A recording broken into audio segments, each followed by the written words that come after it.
The Chosen hits theaters. It's The Chosen. The Chosen has changed my life. This is a huge, huge deal. The Chosen. Chosen. They are the chosen army. The Chosen, airing on the CW, is a smash hit. I am a huge fan of the series The Chosen. And then The Chosen came out. It is on its way to becoming one of the most popular TV series of all time. It is crazy. The napkins have The Chosen written on it. Where we came from to where we are now, and we're not even halfway through what we want to be doing with the show, and so it's remarkable. It might sound cliche that, oh, look what God did, but really look at what God did. It's more about God than it is about any of us here, cast or crew. You just stand back and you're just in awe and you're thankful for all this. It's all starting to bubble up now. I was telling other members of the cast, it's like we're getting a glimpse of what it's like to be part of something really big. And the winner of the Film and Television Impact Award is The Chosen. You feel like a real show now. Absolutely out of this world. It's exploding out into the world. It's such a beautiful thing what The Chosen is doing. More than 200 million people that watched the first 3 seasons. This is the best production ever. Never pictured an event like this. The response has been overwhelming. Oh, hold on to your hats, coats, scarves, whatever you got, because it's all going down this season.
The only thing I hadn't done at that point was the thing that was left to do, which was to get on my knees and surrender my entire life and my career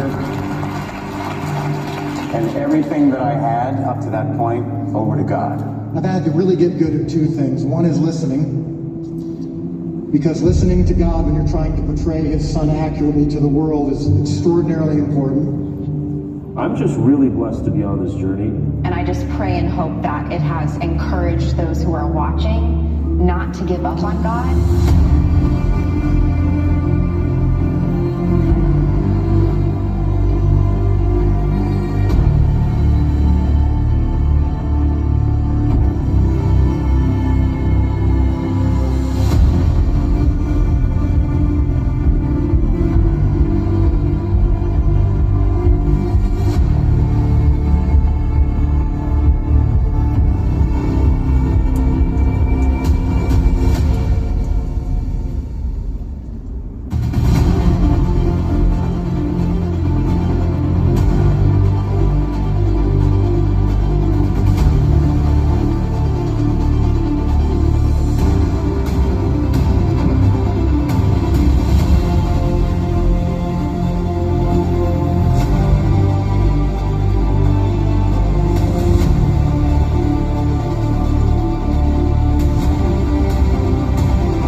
been humble before. I give all credence and credit to God, so I gave him everything. How to surrender to something. To need to surrender.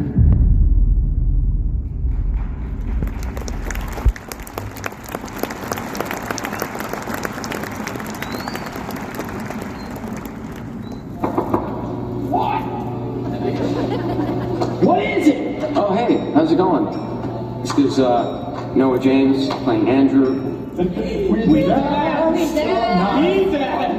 Audition about a year and a half ago for The Shepherd. Teacher, I have a question about the Messiah. I studied the Torah and the Shepherd wants to learn. Yes. Then I come in for this, and Dallas steps up from out of the table from on. He's like, Noah, thank you so much for being out. You know, I requested you specifically, and I was like, I think he thinks I'm someone else. I was going in auditions doing for different characters. I did not find Simon reliable. Once, when he was delinquent in his taxes, to pursue remedy, I discovered he spent an inordinate amount on games of chance. You merchants get twice the help at sea. I need twice the help on land. John, I see the hammer changes rules for allowing children. He's hurting. He's hurting. It was incredible. And what did you see? The Lamb of God.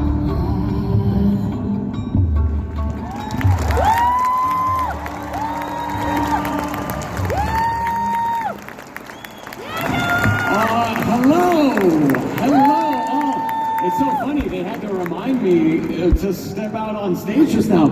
I was like, wow, I remember that cue. Oh, I'm going. Hello, I want to say this is the second time that we were doing this tonight, and it is no less important to thank the volunteers and everyone working this event, everyone who put this together, the contributors, the people who donated their time, energy, and money. So thank you all, because we're here because of you.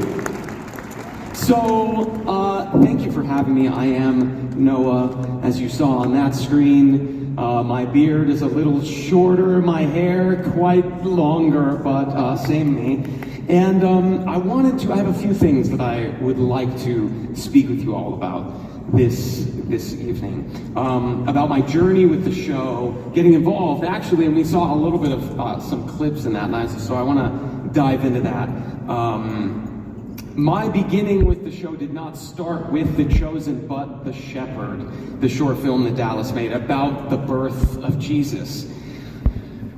When I got that audition, which you saw a little snippet of, I was in one of the lowest moments of my life, honestly, as a human being and as an actor. And I'm going to get to that in a moment. I prepped the audition, I went in, it's a small casting office with just the casting director, the camera, and me. I do the scene 2 times, and I leave the room in probably less than 10 minutes, never hear from them again. That's how that goes. A year and a half later, I get an audition for The Chosen. No idea that it's connected in any way. In this year and a half since, I've gotten a little bit better, I'm doing better, and again, I'll go back to that, but I show up, I've prepped the audition, I'm feeling really good. There's the casting director, the casting associate, the reader here with the camera, and this very tall, handsome man, Dallas Jenkins, who I don't know at the time. And he stands up, and like I said, he very graciously just said, Noah, I'm so happy you're here. I really, we asked for you specifically, and I was trying to make sure that the audition was going well. I had no idea who this human being was. So I'm like, oh, nice, dude, thanks so much. In my head going like, do I tell him that he thinks I'm someone else?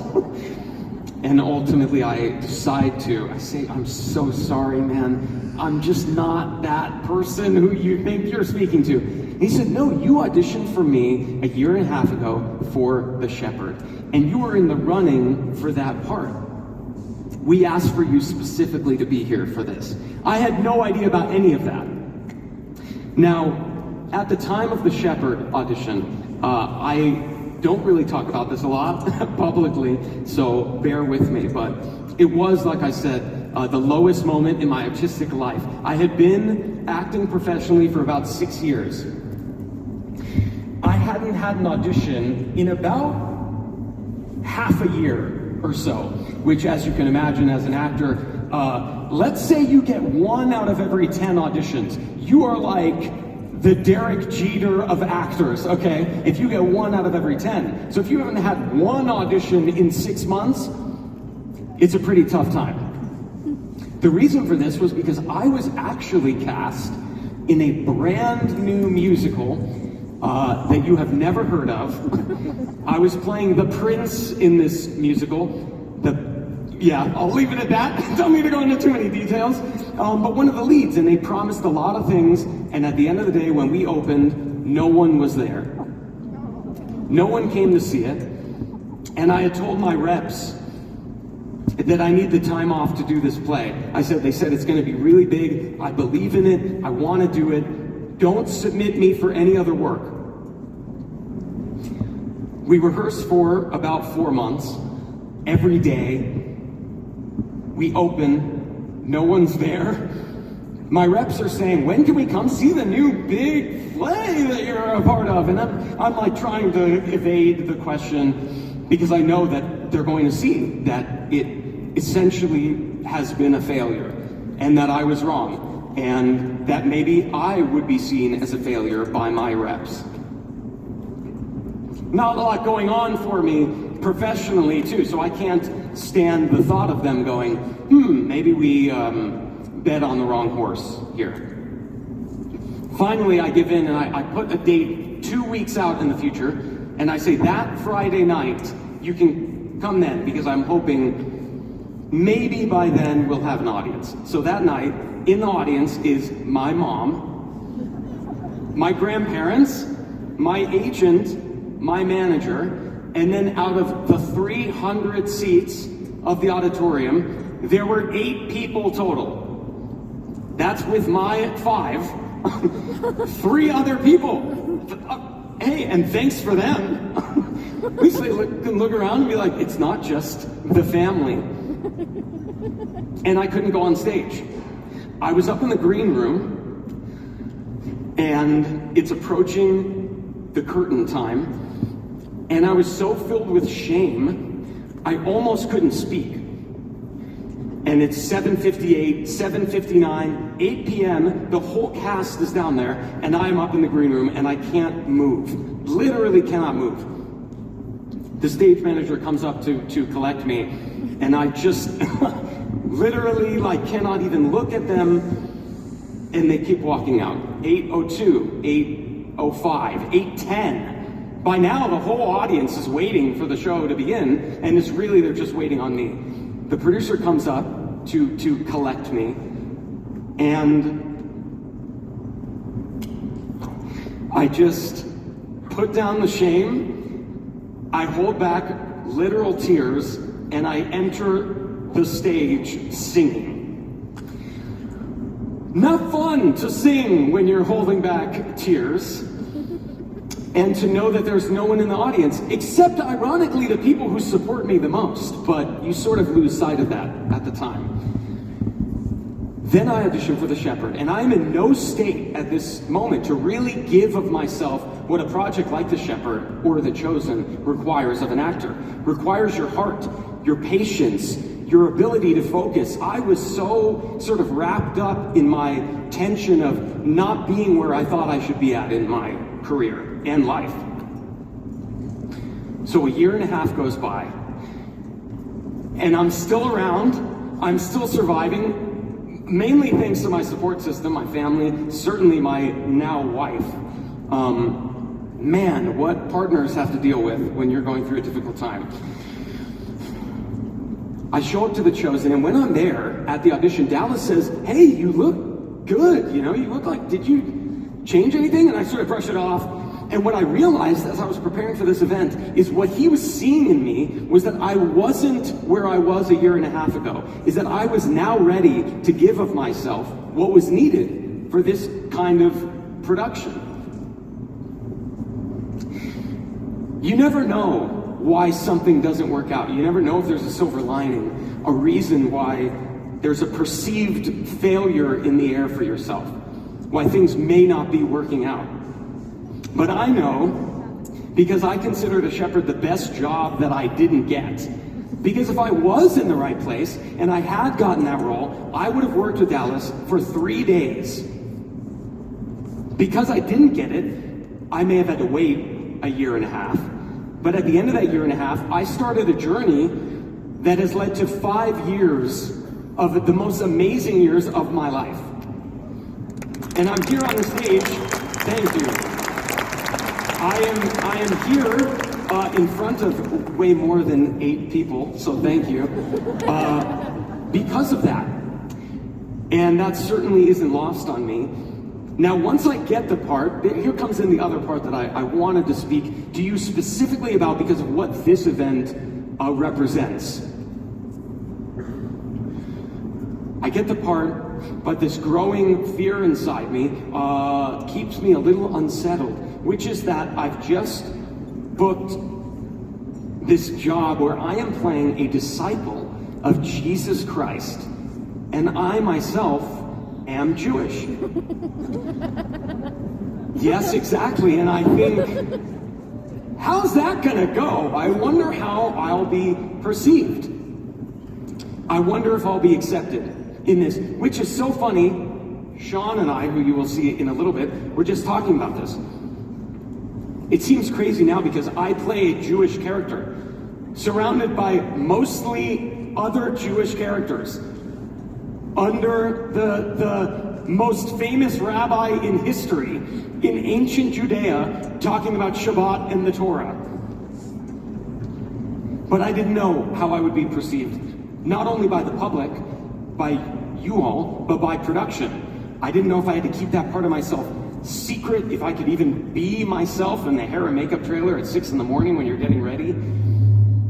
And what I learned is when I showed up to the middle of Texas, I felt very out of my element. I'm a city boy. Weatherford isn't exactly what you would call a city, maybe even a town, more like the swamp in which you emerge and act in only the chosen. I was met with such open arms, such a welcoming spirit, such open hearts. We immediately established a family, and we are a family to this day on the set. And that's because of the top down.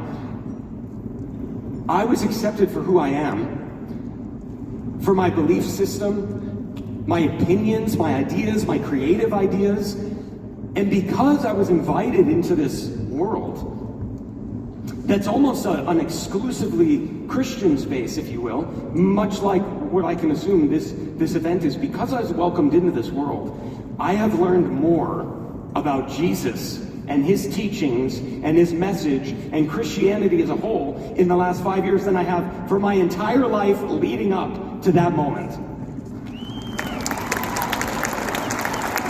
Thank you, and I am the better for it. I feel more open-minded, more empathetic, more like I can connect with the people around me, because I also follow the message of the show and of the Gospels, of love, of connection, acceptance, lending out an open arm, a loving heart, instead of judging people who you may perceive as different from you. In season 2, James and John don't want to help the Samaritans. And Jesus says, you think you're better than them? Why? Because of where you were born? No, you are not better than them. That's something that I take to heart. And an event like this, let me just say, if you and I were to have dinner together, there's a very large chance that we would disagree with each other about any sort of hot topic issue of the day. Pretty much. Probably like 97% of, we might be disagreeing, but I guarantee that I would enter into that dinner with you in good faith, with an open heart. And the vast majority of people do the same. And so you can disagree with someone and still love them. And as a matter of fact, when you meet with people like that, just like this event, an interfaith event, an intermingling of ideas and different backgrounds, you find that you come up with solutions you never would have if you only stayed with people who come from the exact same place you do, from the exact same ways of thought that you do. It's only through the intermingling that we can move forward as a society. I really believe that, and I know it, because if I wasn't a part of The Chosen, this world, you all would have been completely closed off to me. I would never be here right now without The Chosen. And that's not from you, that's from me. I wouldn't have felt welcomed. I wouldn't have felt like I belonged. And I do belong, and I do feel welcomed, and I thank you all for that, because I really do truly, truly feel that. So thank you.